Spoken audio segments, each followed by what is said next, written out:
Hey friends, it's KFD.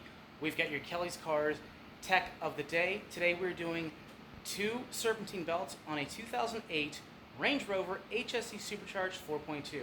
If you have the BMW engine 4.4 variant, this is not applicable to you. This is for the 2006 to 2009 body style using the Rover or Jaguar V8. Let's get into it. Okay, here we go, friends. Now, I tried doing this before a couple weeks ago, and we didn't have the right belts, and I didn't have a fan clutch removal tool, and it honestly looks a lot more intimidating than it actually is. And in all actuality, you don't need a lot of tools. This is pretty much everything you're going to need right here. Okay, we've got an adjustable wrench or spanner if you're over on the other side of the pond, big screwdriver, the ubiquitous ratchet.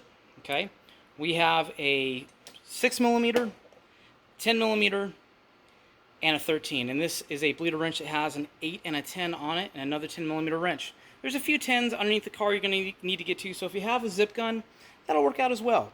Now, this is the 36mm spanner or wrench for your fan clutch removal and service tool. I highly recommend it, and this right here is the other part of it, and you can see I've already got it set up to show you how it actually attaches to the pulley to arrest any pulley movement and facilitate taking this thing off. Also, this is your moment where you would screenshot this to save you any frustration later.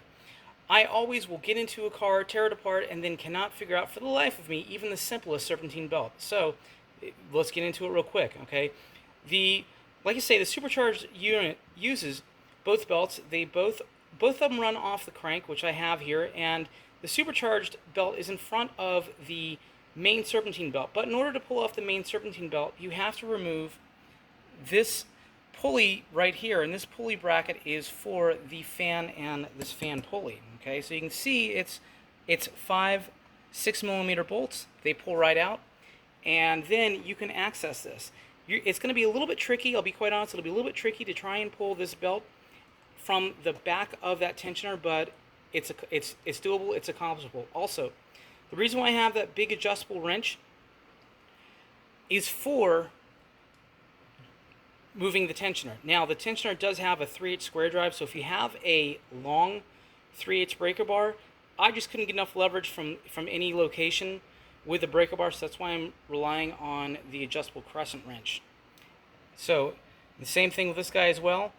Honestly, once you get this bracket off, pull off the belts, pull off this pulley, you're good to go. I also will tell you right now that once you get that fan loose and you still have the belt on here, that would be a good time to remove these 3 10mm nuts, just that way it has tension on it. You're not trying to fight something as it's freewheeling.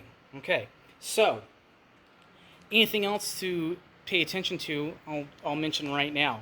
What I did as well, just to facilitate any area of getting into the truck, anything like that, of working on it, I pulled this coolant overflow tank. I also drained it as well because, like I say, today I'm removing some of the belts or the hoses. So if you're not doing any of the hoses, that's an optional step. You can't really see too well, but right there, I should have grabbed the light. Sorry, friends. Right there, you can see the drain petcock. Now, you can either mangle it with a screwdriver if you want because it's plastic, or mangle it with a wrench, or put your big screwdriver on it, pop it in, good to go. Let it drain out, and you can move this out of the way. Now, keep in mind when you go put it back together, make sure you connect the sensor plug when you're done. As far as with the airbox as well, you can have that. That's why I said the 6mm as well.